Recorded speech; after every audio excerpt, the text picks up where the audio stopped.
What happened to you covered in blood? My high school freshman daughter Becky, who was supposed to have gone to my husband's family home with him, returned home bleeding from her forehead, so I screamed in shock. After hastily treating her wounds, I immediately contacted my husband, Ryan, and when he answered the phone, I couldn't help but yell at him. Ryan, where are you? I told you I'm on a business trip, didn't I? I was stunned by his unexpected reply. After all, I had seen him off with Becky 5 days earlier, heading to his family home. Before me stood my daughter, seriously injured. Seeing my confusion, Becky told me a shocking truth. My name is Kathy Hansen, a 40-year-old part-time housewife. My husband Ryan, the same age as me, is a salesman who visits various schools to sell high school teaching materials. He always says, "Trust is important." It looks so cool being diligent and proper. Becky became a high school freshman this spring. Once a clingy child who couldn't leave my side, she's now so responsible that she cooks dinner while waiting for me to return from my part-time job. Life was peaceful with my husband and daughter, but 5 years ago my mother became bedridden due to an internal illness. Since then, I've been busy juggling caregiving and my part-time job. I couldn't even manage to visit my in-laws, only managing to greet them during the Christmas holidays. During such times, Ryan would say jokingly, "Don't overdo it. Aren't you lucky to have an understanding husband?" and would go to visit his family home alone, laughing. I felt terrible but grateful as I was overwhelmed with caring for my mother. 3 years ago, however, my mother-in-law passed away suddenly in an accident. My father-in-law, who was very close to her, became deeply depressed, and Ryan's visits to his family home became more frequent. Moreover, Ryan said things like, "I want to take Dad on a trip to cheer him up," and "I want to treat him to some delicious meal." With each visit, the expenses increased. $300, $500.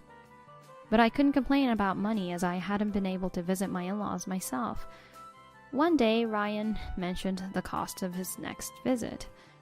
"I need $1,000 for my next trip home." What? I doubted if such a large sum was really necessary for visiting back home, but he never explained the details of the expenses. It must be necessary. I should think of it as a way of showing how thankful I am to my father-in-law. I convinced myself of this. However, due to the sudden expense, I had no choice but to temporarily withdraw money from the savings account I had set aside for Becky's school fees. I'll have to skip going to the beauty salon for a while and make sure not to dip into Becky's money again. I began to save diligently, gradually returning money to Becky's account. As Becky's exams finally ended and things settled down, my father-in-law said, "I want to see my granddaughter again." "All right, I'll take Becky and Dad to eat seafood as a reward for their hard work." Really? Yay! Seeing Becky's beaming smile, I stroked her head, saying, "Thank you for always being so patient." She never complained, even though she always had to endure and even helped with caring for my mother. I was filled with gratitude. Then, on the morning of their departure to visit my father-in-law, Becky said, "I'll buy some souvenirs and come back." I replied, "Have fun." We were all smiling. Little did we know what was about to happen. 5 days after Ryan and Becky left for my in-laws around noon, I was preparing lunch in the kitchen when I heard the front door rattle open. "Who is it, entering without ringing the doorbell?" I was startled and headed to the entrance, shouting, "Yes," only to find Becky standing there bleeding from her forehead. What on earth happened? I screamed, almost in a shriek, and looking around for Ryan, but he was nowhere to be seen. Trembling, I brought Becky inside and immediately called Ryan. "Ryan, where are you?" "I'm at work. Didn't I tell you that I left for a business trip the day after taking Becky to my parents' home?" I was utterly confused, having heard nothing of this work. I had no idea about that, and more importantly, Becky has come home seriously injured. "She probably just fell. Don't take it too seriously. Girls her age tend to exaggerate. Bye." Ryan hung up quickly after saying just that. I couldn't possibly accept such a nonsensical story. While tending to Becky, I asked her, "Why are you injured? And did Dad leave for work?" Becky, her face pale, kept her trembling lips sealed for a while, but then she whispered, "Dad, he pushed me." Shocked, I gently rubbed Becky's back as I listened to her story. An unbelievable truth was exposed. Ryan had been keeping secrets from us, and he had injured Becky when she discovered them. And that's not all. He threatened her while she was bleeding, saying, "If you tell anyone about this, next time it won't just be an injury." Becky had managed to escape from my in-laws' house when Ryan hesitated as my father-in-law returned back home. Fortunately, she had some money with her and was able to take the bus back home, but how anxious she must have been hiding her injury all the way here. I will never forgive anyone who hurts my sweet Becky. Angry not only at Ryan for abusing Becky, but also at the secrets he had kept, I vowed for revenge. After hearing everything from Becky, I was about to call my father-in-law when I was shocked to see numerous missed calls from him on my phone. "Oh, I'm sorry. I didn't notice the phone while I was cooking." "No, it's fine. More importantly, I heard Becky had to rush back due to some urgent matter. Did she arrive safely at your place? That's what I've been worried about and why I called so many times." Hearing my father-in-law's words left me speechless. My husband, Ryan, had fabricated such a lie to cover up the fact that our daughter, who he had injured, had fled back to our home. I then spilled everything to my father-in-law, who was oblivious to it all. "Becky is fine. I'm taking her to the hospital, but I can't forgive Ryan. Can you keep him at your house a bit longer? I want to give him a piece of my mind." My father-in-law immediately agreed, promising his cooperation. He said he would cunningly persuade Ryan to stay at their home for a while longer. In the meantime, I ran around making preparations for a confrontation with my husband. 5 days later, after completing the investigation into Ryan's secrets, I was on my way to my in-laws' house. Just as I was about to ring the doorbell, I saw Becky running up to me, out of breath. "Mom, wait for me." "Didn't I tell you to wait at home?" "I can't just sit around. I have to confront him about what he did to me." I had planned to go into my in-laws' house alone, not wanting Becky to witness the argument between my husband and I. But it seemed Becky didn't want to just stay put. "I think I have a right to speak up too." Becky was unyielding. Reluctantly, I accepted her anger and decided to fight this together. We were greeted by my father-in-law, who was already aware of the plan. Entering the living room, we found Ryan, who appeared to have just woken up, lounging in his pajamas and watching TV. "Oh, weren't you supposed to be on a business trip?" Ryan, startled by my sudden voice, jumped up. He started making lame excuses about how he was supposed to go, but then didn't need to. Well, that doesn't matter now. What I want to know about is Becky's injury. "Oh, that. Clumsy her. Seems like she fell down the stairs and hit her forehead." I was about to yell at my husband for feigning ignorance, but my father-in-law spoke first. "Enough. I know that Becky's injury is your fault." Becky also chimed in. "Yeah, that's right." And I glared at Ryan. Cornered, Ryan started to look nervous, but then suddenly seemed to have an idea and argued back. "As if you have the right to talk. You never visited my parents, but I was the one taking care of them." Ryan, smug and grinning, thought I wouldn't be able to say anything. Indeed, I had kept quiet before, thinking he was right. But after hearing Becky's story, I knew Ryan's words were full of lies. "Oh, really? Leaving all the housework to your daughter and not spending time with your father is called taking care of the family?" "Yeah, ever since you brought me here, you've been lazing around at home." "Shut up. This is just a one-time thing. I'm usually the one working hard." Watching Ryan boast, I pulled out my father-in-law's account of household expenses that I had previously obtained. It detailed not only the money in and out, but also how Ryan spent his time at his parents' house. Let me tell you what's written here. June 10th gave Ryan $200 for transportation. He lazed around all day as usual, went out at night, and returned in the morning. Food expenses increased because of Ryan's presence. I calmly read out the details. According to this, every time Ryan visited, he lied about me not giving him transportation money and received cash from his father. Taking advantage of my absence, Ryan had painted me as a stingy evil wife to gain sympathy from his father. How can you not be ashamed of mooching off your parents at your age? And getting all sorts of help too. I felt sorry for him, thinking he didn't have any money, and tried to help out. All that was a lie too. Cornered by our accusations, Ryan fell silent, at a loss for words.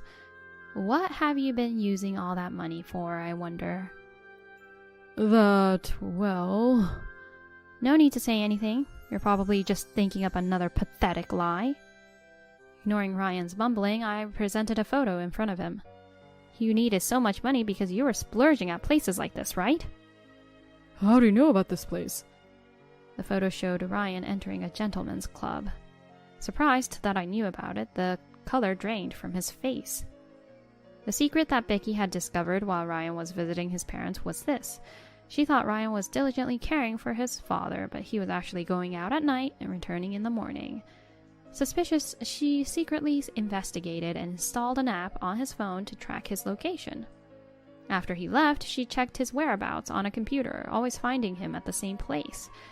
Researching online, Becky found out it was a gentleman's club. Shocked, she was about to call me when Ryan returned home. He found her researching the location and the club on the computer and, in a fit of rage, pushed her. Becky hit her head on the corner of a dresser, causing the bleeding. And the rest is as you know. After hearing Becky's story, I left my mother in the care of professionals for a few days and went to the club to gather evidence of Ryan's wasteful spending. And the shock I felt seeing my husband cheerfully entering the club. The money for this visit, even if temporary, was taken from Becky's school fund, and you used it for this? Dad, you're the worst.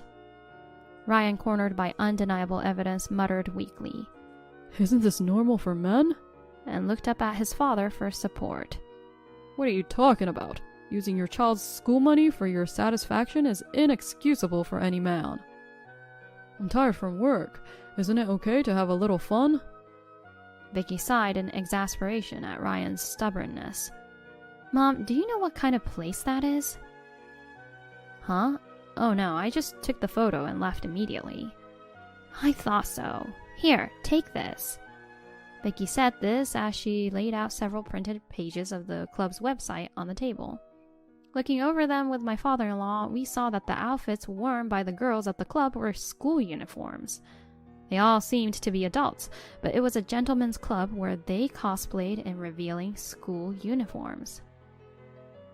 Seeing this, I thought to myself, exposing my daughter of this age to such a world. I was filled with anger, but Becky seemed unfazed. So, Dad, you like this kind of stuff, huh? Gross. She handed the papers to Ryan with a shudder, as if the idea was repulsive. Well, you don't have to say it like that. You know, if your clients at the schools found out about your love for girls with uniforms, it could be a big problem, right? I doubt your company, which sells educational materials to schools, would want to keep an employee with such hobbies. I said this with an icy stare, and Ryan turned pale. I quickly grabbed Ryan's schedule book, which was left in his business bag, and found it easily. Looking at this, now I know all the schools you've been visiting. Maybe I should inform your clients about your wonderful hobby. Please, spare me that. I'm sorry, I went too far. I'll change my ways from now on. Realizing he couldn't escape, Ryan started trembling and knelt down. He apologized profusely, but years of frequenting those clubs and wasting money, not to mention injuring our daughter, were not forgivable. Who would believe a liar like you, Dad? I've consulted with a lawyer and I'm ready to proceed with a divorce. I'll make sure you pay back all the money you squandered on your indulgences, plus compensation. This is the end for us. But... Ryan tried to cling to Becky, but she dodged him, saying, Ew, gross! And eventually he broke down crying. We glared at him coldly, seeing how pathetic he was. Soon after, the divorce was finalized, and I demanded from Ryan the $15,000 he had squandered and $30,000 in compensation. Eventually, word of his club visits leaked to his company, and Ryan was fired. Even his father cut ties with him. and now he lives alone in a rundown house, barely making ends meet with day-to-day jobs. Unable to afford the compensation payments, he ended up borrowing money from shady lenders and now lives in fear of debt collectors. Meanwhile, I have found more time to myself after the divorce. With Becky's help, my mother's health improved significantly and she no longer needs care. Now, the three of us women are enjoying a happy and harmonious life together. My name's Isabella and I'm 35 years old. I work as a dietitian in a nursing home. It's my job to create menus that allow residents to enjoy their meals while getting balanced nutrition. Thinking of menus that cater to each individual's needs is quite a challenge. But when residents show their happiness by saying the food is delicious, all my fatigue vanishes. I find my job very fulfilling and rewarding. 10 years ago, I married Kyle, who is 2 years older than me. We met at our part-time job during our university days. That part-time job was at an Italian restaurant. Both Kyle and I were good at cooking, so we had a lot in common. Gradually, we started seeing each other outside of work, and before we knew it, we were a couple. When I had just started my job and was getting used to it, Kyle proposed to me. We have been together for 15 years since I was 20 years old. Although it's been a long time, we have managed to live peacefully without major fights. By the way, we don't have children. We decided together that we wanted to complete our lives just as a couple. At one point, there was happy news from Kyle's brother. I can finally open my own restaurant. Kyle's 40-year-old brother had quit his office job to become a chef and had been training in restaurants for a long time. He had divorced due to his ex-wife's infidelity. When he was at rock bottom, struggling in his work, he came across a certain restaurant. The food there seemed to have touched his heart as he was feeling down, and he decided to become a chef. Kyle's brother fell in love with the restaurant's flavors and trained hard. His efforts were recognized, and he was given the opportunity to split off from his mentor, the restaurant owner. That's great! Your hard work has paid off! Congratulations! Kyle's brother had a happy yet somewhat shy expression. The master was so strict, I can hardly believe it's real, but I'm truly happy. We offered heartfelt congratulations to Kyle's brother, who had achieved his dream. We should celebrate big time. How about a family-only meal before the opening? I'd appreciate it if you could taste my cooking and give me feedback. That sounds great. Then let's have dinner here 1 week before the opening. I'll contact Mom. I felt a bit uneasy at Kyle's brother's words. It was obvious that the mother-in-law would come since it was a family dinner. However, I had a hard time getting along with this mother-in-law. My first impression of her was that she seemed strong-willed. She was physically robust, quite different from her slender son. Despite her tough exterior, which seemed like it could withstand any hardship, she had gone through a lot of difficulties in her younger days. She had been harassed by her mother-in-law when she married into the family. When Kyle and I went to greet her for our marriage, she shared the story. Back then, all I could do was endure it. I realized then how hard she had worked to raise her 2 children despite such circumstances. Kyle and I had initially planned to live with her. Kyle's father had passed away 10 years ago, so she was the only one living in the family home. Kyle seemed worried about his mother living alone. From what I hear from friends who live with their in-laws, it doesn't seem very pleasant. Unlike Kyle, with whom I had a relationship, Living with an unfamiliar mother-in-law seemed like it would require a lot of caution. Some of my friends have had bad experiences with living with in-laws, so I wasn't very positive about the idea. However, I believed my mother-in-law, who had suffered from harassment herself, would surely not do the same to me. Besides, living alone in a large house must be lonely, so I was open to the idea of living together.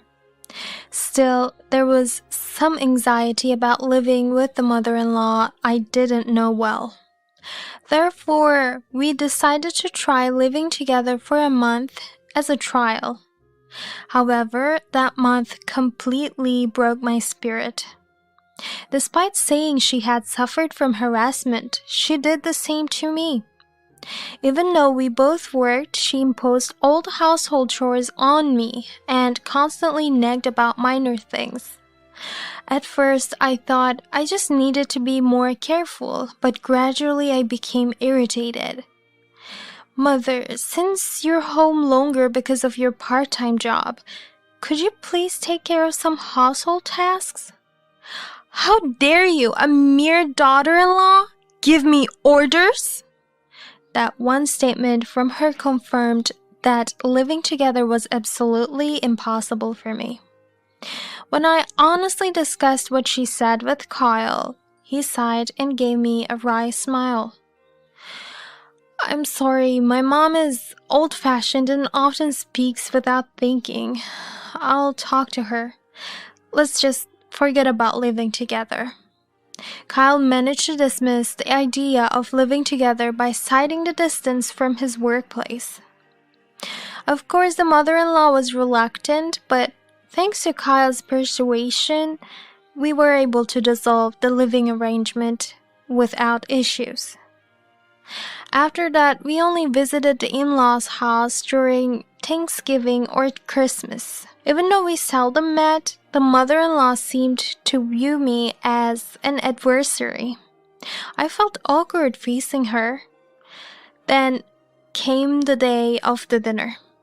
We prepared a wonderful interior decoration as a celebration for Kyle's brother's restaurant. It was chosen to match the ambience of his restaurant, taking considerable time to select. I was excited until we arrived at the restaurant. However, at the entrance stood a woman in a commanding pose. "Mom, what are you doing here?" It was unmistakably the mother-in-law. When Kyle called out to her, she waved cheerfully. "Mother, long time no see." When I spoke, her expression instantly turned stern, and she gestured for me to leave. "Today's a family-only meal, right? Why is Isabella here? Outsiders are not allowed." She insisted almost forcibly that I should leave alone. Despite being treated harshly, I believed that marrying Kyle made his mother part of my family. However, she saw me as an outsider. Shocked by this realization, I was at a loss for words. "Mom, what are you saying? Isabella is family too." "No, she's not. Isabella is just a daughter-in-law, not family." Despite Kyle's desperate defense, the mother-in-law kept hurling cold words. "I'll go home. Please enjoy the family dinner." Unable to bear it anymore, I left the restaurant, entrusting the interior decoration to Kyle. "Wait, Isabella!" "I'm sorry, but I can't celebrate properly in this mood." I felt sorry for leaving Kyle like that, but I couldn't forgive the mother-in-law's words. My sadness gradually turned to anger, and I decided to make a phone call. "Hello, what are you doing now?" I decided to take revenge on the mother-in-law who drove me out alone. Meanwhile, the mother-in-law boasted to Kyle's brother, "I've driven the daughter-in-law away, so now we can celebrate with family in peace." "What? Isabella left?" What's the matter? Do you have a complaint? Complaint? No, but wasn't that unnecessary? Mom, you've always been like this. Seeing the brothers' dismay, Kyle couldn't hide his panic. This is bad, brother. Don't you know Isabella's maiden name? Huh? Her maiden name? I don't know it. Isabella's maiden name is O'Neill, the same as your master's. Upon hearing this, Kyle's brother stiffens. No way. The master's only daughter? Yes, that's Isabella. What do you mean? Kyle's brother starts sweating and his face turns pale. The mother-in-law looks confused, not understanding the situation. We need to call Isabella back quickly. I'll call her right now. Kyle hurriedly phones me. Hello, Isabella. Mom was wrong earlier. Please come back to the restaurant. Alright, I'll be there soon. At that moment, there's a knock at the restaurant's door. Hey, are you there? It's me. Open up. Kyle's brother immediately recognizes the voice. Realizing he's done something bad, he slowly opens the door with a pale face. Master, I heard the story from Isabella. I raised you to be better than this. Driving out my daughter like that? The mother-in-law, still not understanding the situation, appears behind the disheartened brother. Oh, who are you? This restaurant isn't open yet. Hello, I'm Isabella's father, and also his master. I decided to split the curtain with him, but with a mother-in-law like this? Hearing this, the mother-in-law turns pale, finally realizing the situation. When Kyle and I married, we were both busy, so there was no meeting between our families or a wedding ceremony. Thus, this was the first time my father and the mother-in-law met. Neither the mother-in-law nor Kyle's brother knew that my father was their master. Master, I'm so sorry for my mother's extremely rude behavior towards Isabella. It was your mother who drove out my daughter, wasn't it? You shouldn't be the one apologizing. Hearing this, the mother-in-law opens her eyes wide and retorts, What? I'm the only bad guy here? Despite clearly being in the wrong, she refuses to admit it. It seems her pride won't allow her to accept that her actions are being criticized. I said it was a family meal. It's strange for a disappointing daughter-in-law who didn't even have a wedding ceremony to come. It's always been decided that daughters-in-law shouldn't be overbearing. The mother-in-law starts complaining, imposing her idea of what a daughter-in-law should be. You know, the past is the past. This is now. Don't you think it's strange to impose old ideas like that? It's not strange. My thoughts are correct. No matter what the father says, the mother-in-law keeps complaining. Tired of the exchange, the father mutters, Maybe I should call off the curtain splitting. What? No! The restaurant run by my father is a well-established local favorite. Training there and getting a curtain split would mean gaining fame for his own restaurant. More importantly, Kyle's brother's efforts were behind the decision to split the curtain. If that's taken back, all his efforts would be in vain.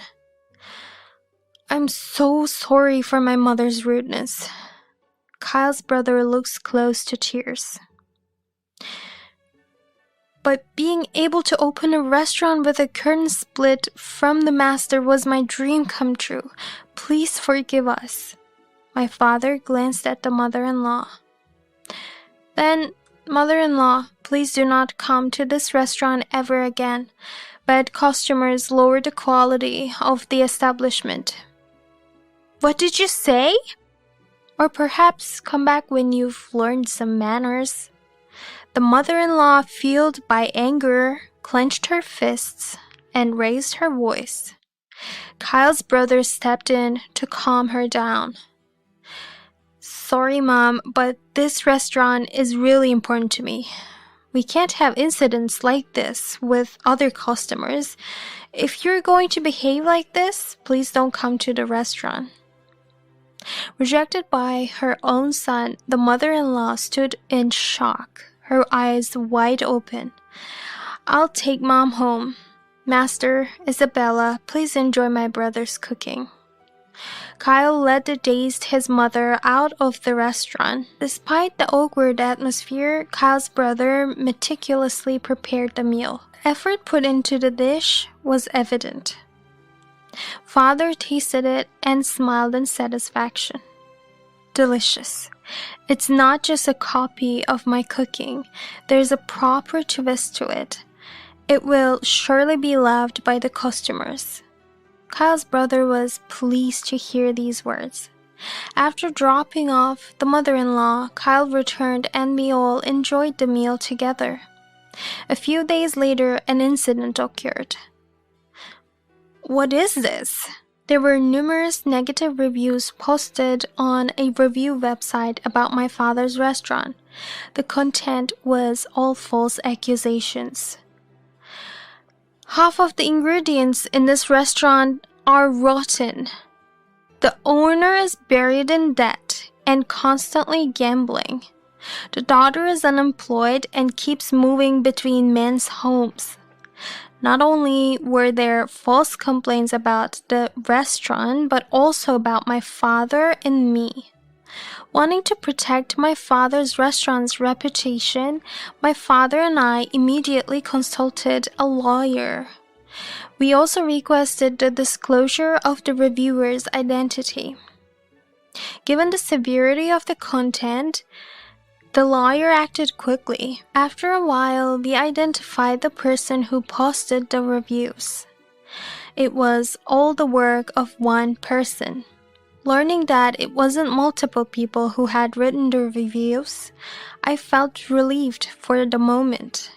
However, when I looked at the information about the poster, I was very disappointed. As I thought, it was the mother-in-law. Given the timing and the content about my father and me, I had suspected as much, but seeing her name in the information was still disappointing. She must have thought she was getting revenge, but this is something you shouldn't do. We sighed at the mother-in-law's thoughtless actions. My father and I decided to proceed with consulting the lawyer and claim damages from the mother-in-law. When the mother-in-law received the demand for damages, she was furious and suddenly showed up at our house. On the intercom screen, the mother-in-law looked furious, sensing danger I couldn't face her. Kyle went out to talk to her instead. "Isn't Isabella here?" "I'll listen to what you have to say, but even if she were here, I couldn't let you see her in your current state." "I received a letter about paying damages from Isabella. There's no way I can pay this kind of money." The mother-in-law seemed to be in a panic, raising her voice. "Please stop. You're disturbing the neighbors. You did something wrong, so it can't be helped." "It's all because Isabella and her family did terrible things to me. I was just getting back at them. Please let me see Isabella. I can't pay this kind of money." The mother-in-law broke down, crying and crushed at the entrance. Worried about neighbors seeing this, I came out from deeper within the house. Mother, Isabella, you were here." The mother-in-law, her face a mess from tears and runny nose, looked up. "We're family, so let's just forget about all this, shall we, huh?" Despite having treated me as an outsider all this time, I thought she was conveniently forgetful. Struggling to contain my anger, I said to the mother-in-law, The amount is for the disruption caused to my father's business by those posts. If you want to show sincerity, please pay it in full. But I don't have the money. Is that so? Then let's do this. I look straight at the mother-in-law. I can't cancel the damages, but I can reduce them by half. In return, please do not cause any more trouble for my father and Kyle's brother's restaurant. Yes. Don't spread rumors to the staff or customers if you go to the restaurant. Don't write false complaints on review sites. Can you do that? Yes. If you break that promise, the full amount of damages will be claimed. Yes, I understand. Relieved by the reduced amount, the mother-in-law finally softened her expression and thanked me as she left. Since then, the mother-in-law has become quite subdued, no longer harassing me. She's been paying the damages in installments every month. Seeing her keeping her promise, I thought there was no need for further revenge. Kyle's brother's restaurant, thanks to the split curtain from my father, was bustling from day one, with hardly a moment to rest. The mother-in-law visited Kyle's brother's restaurant on weekdays when I wasn't there. She was moved to tears by his cooking for the first time.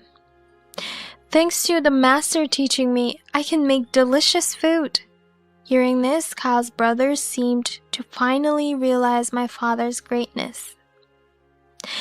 Though the mother-in-law's fundamental personality hasn't changed, she still doesn't act negatively towards the restaurant. She's now enthusiastically spreading the word about its good points. Kyle's brother's restaurant is popular among young people, and he was preparing menus targeted at them. That's when he remembered that I am a dietitian. He wanted to incorporate nutritionally balanced menus and use that as a selling point. Of course, I readily agreed and sometimes helped with menu development. The old mother-in-law would have vehemently opposed my involvement in Kyle's brother's restaurant, but now she's mellowed out, even favoring the menus developed by Kyle's brother and me. Her demeanor has brightened compared to when she treated me as an enemy. Although I had to resort to demanding damages, it seems to have been beneficial for the mother-in-law in the end. Eric is calling for you. Hurry up and come to the hospital. No, I don't want to. After all, that child is. I replied that way and looked at my son, who was studying. There's not a single reason for me to rush to the hospital for that child, who is truly someone else's. What are you saying? Just come quickly. But Alex is right in front of me, isn't he? What? Oh. With my words, it seemed that Tom finally realized who he was calling. Sorry, I thought you were Alex by mistake. Well, okay. Let's talk when you get back. About what to do next. Tom was speechless on the other end of the phone. Did he think he could keep it hidden for the past 4 years? I know everything. Jenny. Wait a minute. Ignoring Tom's plea, I hung up the phone. Well, shall we get started? I said, rolling up my sleeves and standing up. I'll make sure you regret this. My name is Jenny Parker. I'm a 49-year-old office worker. I love my job, and I've come to like it even more recently because of my promotion.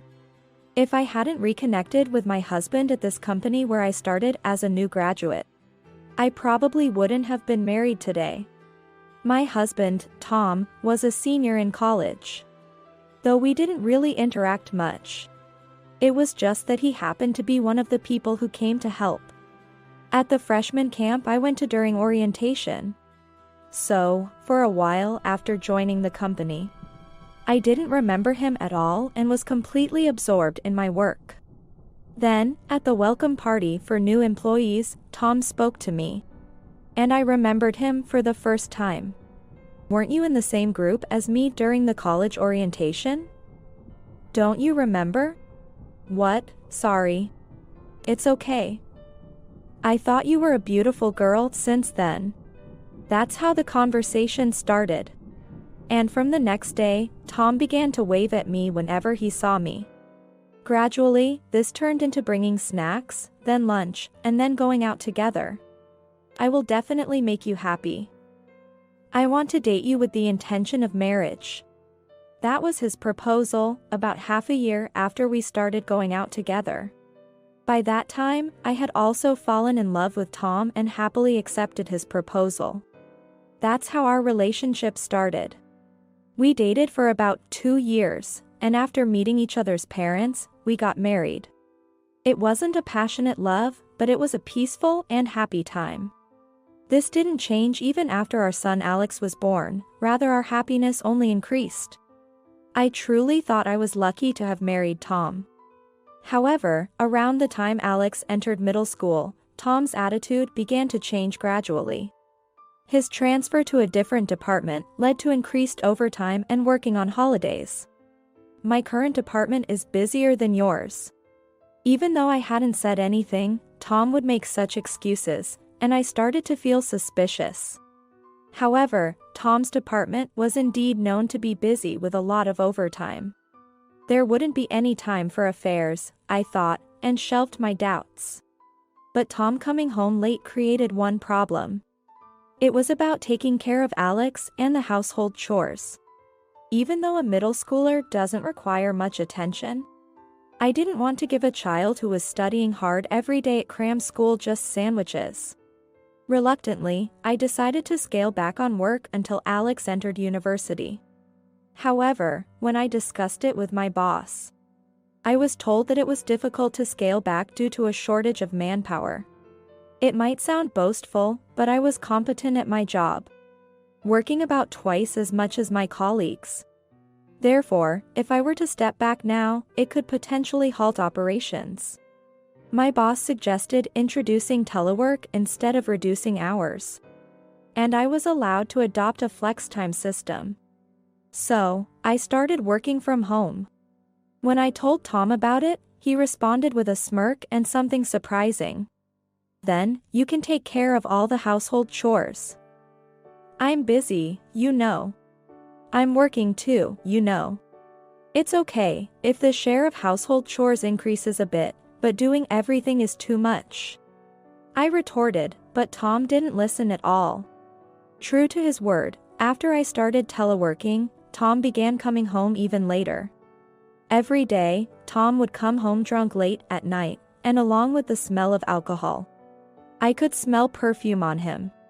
He must be drinking with colleagues at nightclubs, I thought, and endured it. However, one day, I found lipstick on his shirt and confronted Tom. Hold on, there's lipstick on you. Whose is it? There was a woman sitting close to me at a drinking party. It must have gotten on me then. What, are you jealous? I was just fed up and listening, who would be jealous? I cursed in my mind. Since then, even if I found lipstick on Tom's shirt, I started to ignore it. After living like this for 3 years, by the time Alex was in his 3rd year of high school, my love for Tom had completely faded, and we felt more like roommates. However, no matter how much my love faded, there were unforgivable things. It was about Alex's birthday. What? Where are you going? Just going out for a bit. No matter how busy, we always had a meal together as a family on Alex's birthday. That's why I had reserved a restaurant for this year as well. But Tom just went to the entrance alone in a hurry. Wait, today is Alex's birthday, you know? So what? It's just the day he was born, right? I was stunned by Tom's words. Tom used to value anniversaries so much. Even before we were married. He said he wanted to celebrate our children's birthdays no matter how old they got. Are you serious? Yeah, I'm serious. Oh, I see. Without looking at me, Tom quickly left. As soon as the door closed, tears started flowing. That's it, I'm getting a divorce.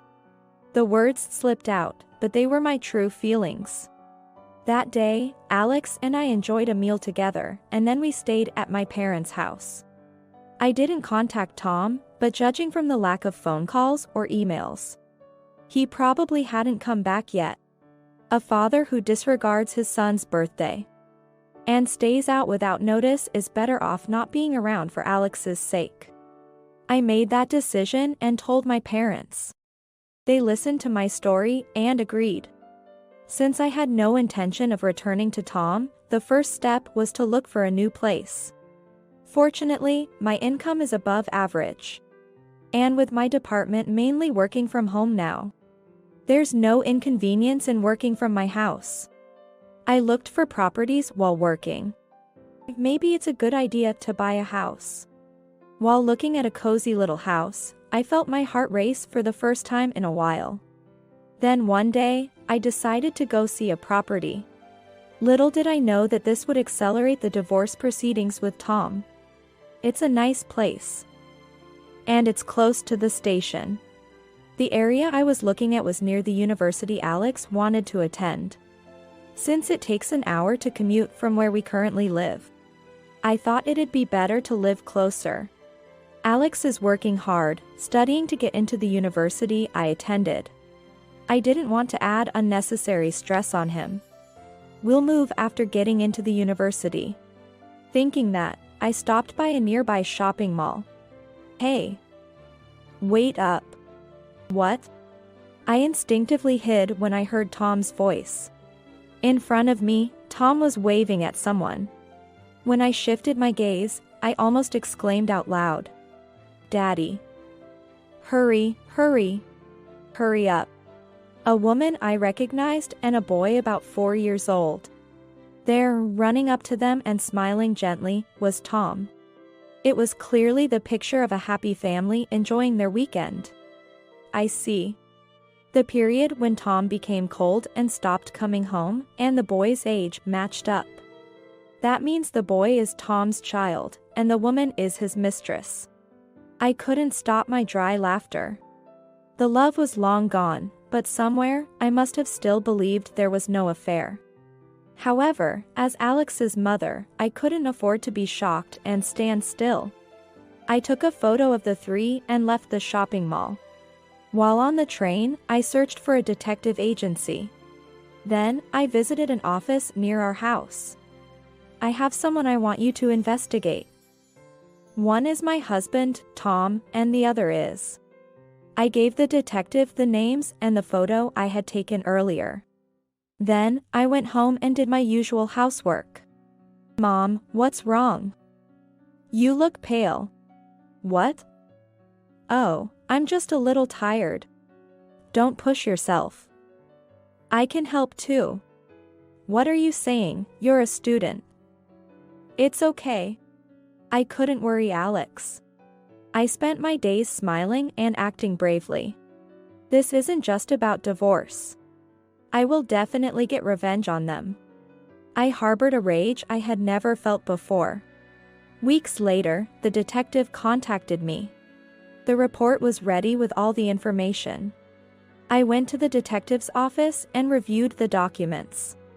As expected, the boy I saw was Tom's child, and he had even acknowledged him. This was the worst.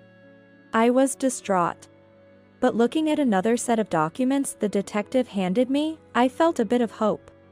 I would bring them down after Alex got into university. I made up my mind and took the documents home. Months passed, and I had the detective follow Tom and his mistress. It cost money, but that didn't matter. It would just add to the compensation during the divorce. Tom didn't seem to hide his affair, taking his mistress and child out everywhere. It turned out that the shopping mall visit was just by chance. And the mistress's house was just a few minutes' walk from our home. Moreover, the house was registered under Tom's name. To think he would house his mistress so close, it felt like he was mocking me and Alex. Unforgivable. I couldn't help but say it out loud. I will definitely make them kneel down in front of me and Alex. With that resolve, I started planning. The execution would be after Alex's acceptance announcement. With that as my goal, I began collecting evidence bit by bit. And finally, on the day of Alex's acceptance announcement, Alex was studying in the living room but also kept glancing at the computer. I watched over him nervously. It should be soon. My heart was pounding when the phone rang. I hurriedly pressed the call button. It was Tom on the other end. Eric is calling for you. Hurry up and come to the hospital. No, I don't want to. After all, that child is. I replied that way and looked at my son, who was studying. There's not a single reason for me to rush to the hospital for that child, who is truly someone else's. What are you saying? Just come quickly. But Alex is right in front of me, isn't he? What? Oh. With my words, it seemed that Tom finally realized who he was calling. Sorry, I thought you were Alex by mistake. Well, okay. Let's talk when you get back. About what to do next. Tom was speechless on the other end of the phone. Did he think he could keep it hidden for the past 4 years? I know everything. Jenny. Wait a minute. Ignoring Tom's plea, I hung up the phone. Well, shall we get started? I said, rolling up my sleeves and standing up. I'll make sure you regret this. Right after hanging up the phone from Tom, Alex turned to me with a smile. Mom. I did it. I passed. Really? That's amazing. Good for you. Alex and I celebrated together.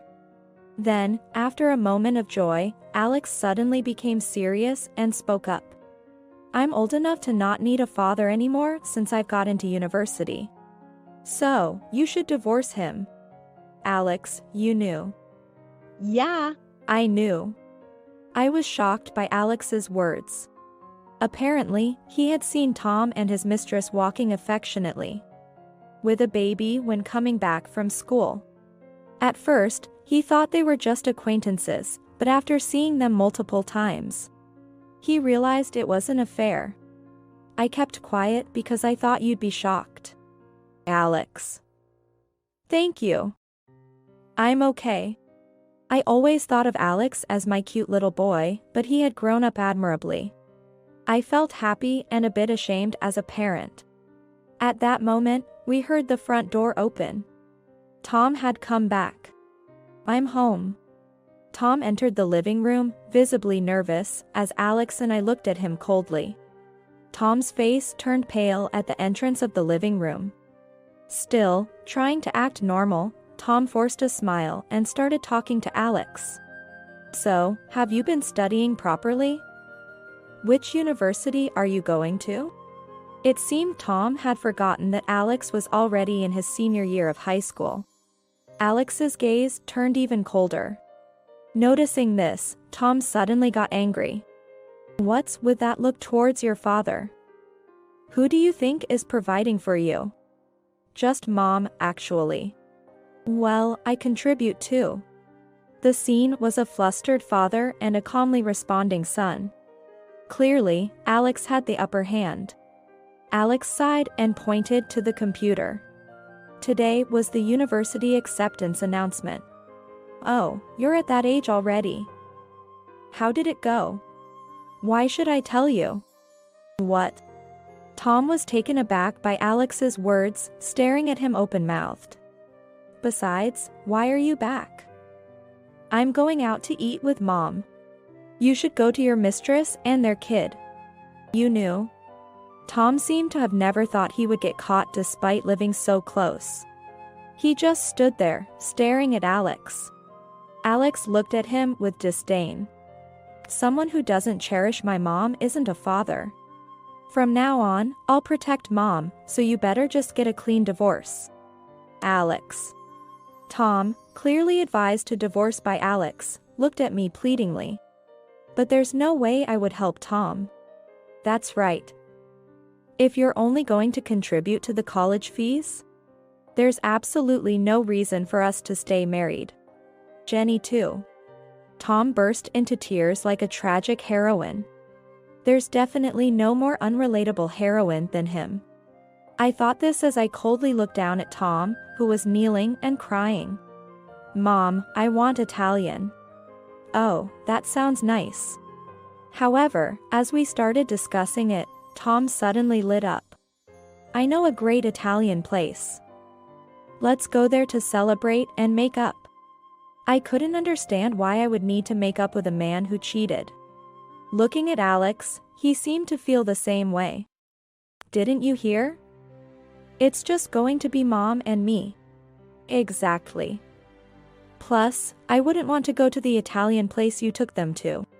Tom was surprised, thinking nothing was known. I had learned from the detective where Tom and his group frequented. So, I knew exactly where that Italian place was and its name.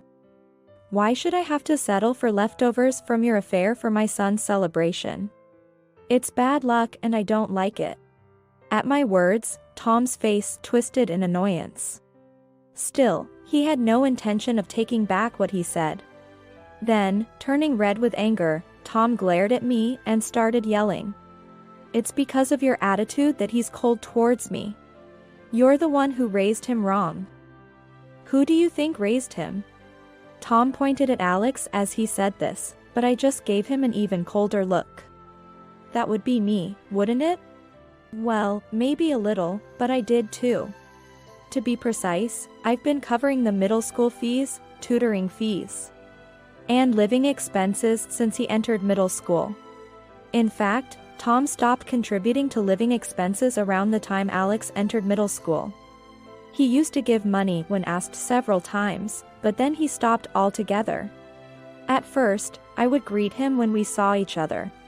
But after several months of him not contributing, I stopped mentioning it altogether by the end of the year. If you want to talk about raising and contributing money, then please pay all the backdated living expenses and school fees you've missed. I don't have that kind of money. Well, you seem to be living quite luxuriously. I took an envelope from the drawer and handed it to Tom. Inside was Tom's bank transaction history. In fact, keeping the bank book updated was my responsibility since we got married. I didn't do it monthly, but I had been doing it quite frequently lately. Therefore, I was fully aware of Tom's financial movements. You've been spending a large part of your salary every month. And you have debts, don't you? I have no intention of bearing that burden. But spouses are supposed to help each other out, right? That's why we're getting a divorce. Adding, "What are you talking about?" drained the color from Tom's face. Alex and I escorted Tom out the door and locked it behind him. Well then, goodbye. Wait. I can't get back in the house. I avoided the clinging Tom and got into the car. Then, Alex, smiling brightly, approached Tom. You're in the way of the car, move. How can you say such things to your father? That's because I don't have a father. Hey. With a smile, Alex said, goodbye, and got into the car. Ignoring the stunned Tom, I started the car and headed to the Italian restaurant. Days passed, and Tom didn't show up. There was a lot to do with the divorce proceedings and property division. But work was my priority for now. That's what I was thinking when I sat down at the computer. Excuse me. Without ringing the bell, a high-pitched voice came from the courtyard. Hello. I know you're there. Come out, please. I stood up from my seat, already knowing who the visitor was. Please don't raise your voice. It's a nuisance to the neighbors. Well, if Jenny had come out sooner, I wouldn't have had to. The woman speaking so unabashedly was Lucy, someone I trained during new hire orientation, and Tom's mistress. She was supposed to be at work today. What about your job? I took a day off today. I couldn't talk to Jenny though. Twirling her hair around her finger, Lucy had a triumphant look on her face. I'll be taking Tom from you. You don't deserve him. Besides, I'm pregnant with our second child. Making her own sound effects, Lucy rubbed her stomach. I just held my head in my hands. You're completely unaware of Tom's financial situation, aren't you? What? Lucy looked puzzled. I showed her Tom's bankbook that I had shown Tom earlier. Lucy looked through it and then burst out laughing. Stop joking, Jenny. I know he's saved up a lot more. What do you mean? When I asked, clueless, Lucy continued to giggle and then dropped a bombshell. Tom said after the divorce, he'd give the house to Lucy. And I'd get a lot from the property division. So that's what it was. I understood now. But Tom had forgotten something crucial. I laid out the truth to Lucy. Unfortunately, this house is in my name. Plus, since he hasn't contributed to living expenses, and there's the affair, the divorce will be due to his fault. No property division, and he'll owe compensation. What? Lucy froze, unable to comprehend, and then started muttering quietly. I explained further for clarity. This place was originally my family home that we renovated. So, Tom has no rights here. And with the compensation and the debt from your relationship, there won't be much left for Tom. That's a lie. A lie? Lucy exclaimed and then called someone. As soon as the person picked up, she began yelling into the phone. Hey. This isn't what we agreed on. You said everything would go to Lucy, right? What? Now. I'm at Jenny's. Sorry, can I talk to them for a second? Hey, wait a minute. Realizing the conversation was going nowhere, I snatched the phone from Lucy. It was Tom on the other end. I spoke into the phone with a cold voice. How much more trouble do you plan to cause? Jenny. This isn't what it looks like. That's enough. A second child, you say? You've been busy, haven't you? A second child. It seemed Tom was unaware of the pregnancy. He raised his voice in surprise and then quickly said he would come over before hanging up. Lucy was thrilled to hear Tom was coming. Tom's coming. Great. He said we couldn't see each other for a while. Eric misses him too. I really want him to come back home. Where's Eric now? He's at daycare today. Lucy seemed puzzled why I would ask about the child, appearing a bit annoyed. I heard he fell from the balcony? It was just a fracture. You left a 4-year-old alone? Got a problem with that? Lucy answered me with a suspicious look. Then she cheerfully opened her mouth. Look. How long are you going to leave a pregnant woman outside? Please serve some tea in the living room. I complied with her brazen request. Just as I was making coffee, Tom entered the room. Lucy. Tom. I'm in the middle of negotiations here. I'll make sure to get the house, so wait for me. That's supposed to be my. You're late, Tom. While occasionally glancing at me, Lucy leaned on Tom and wrapped her arms around him. She might be trying to show off, but I wasn't envious at all. I'm sorry, but I won't be giving up the house. But if I move out, this house will be too big for you, right? In what world does someone hand over their house, which is in their name and essentially their family home, to their husband and his mistress? At my words, Tom looked visibly uncomfortable. Lucy quickly interjected. With Eric, me, Tom, and the baby, our current house is too small. It's just you and your son at your place, right? Please give it to us. She was pushy during training, but this was on another level. Frustrated, I laid out several photos in front of them. Seeing them, Lucy's face turned pale. Were you following me? Of course. You're my husband's mistress, after all. But these photos. Lucy frantically tried to gather the photos, but it was too late. Tom held one and confronted Lucy with a red face. What is this? That's just a friend. You go arm in arm with a male friend to the maternity clinic. Well, the photo showed Lucy smiling as she walked arm in arm with a young man out of a maternity clinic. They looked like a couple or spouses, which couldn't be explained away as just friends. I decided to kindly inform them. That man is a bartender, and you're a client, right? How did you know? And you've been seen entering a hotel together several times. So, that second child is? Before I could finish, Tom stood up. I turned my gaze to Tom. You've been that easy. Is Eric even my child? It's over. I'll divorce you. What do you mean? What about the money? It's not my child. I won't give you anything. As they started arguing, I smiled at them. Then, for some reason, Tom gave me a sickly smile. This was all a mistake. Since it's not my child, it's over between us. So, we can start over, right? Huh. What do you mean? Shut up. Get out. As Tom selfishly demanded, Lucy resisted, her face turning red. Amidst this, I spoke up calmly. Impossible. I never want to see your face again.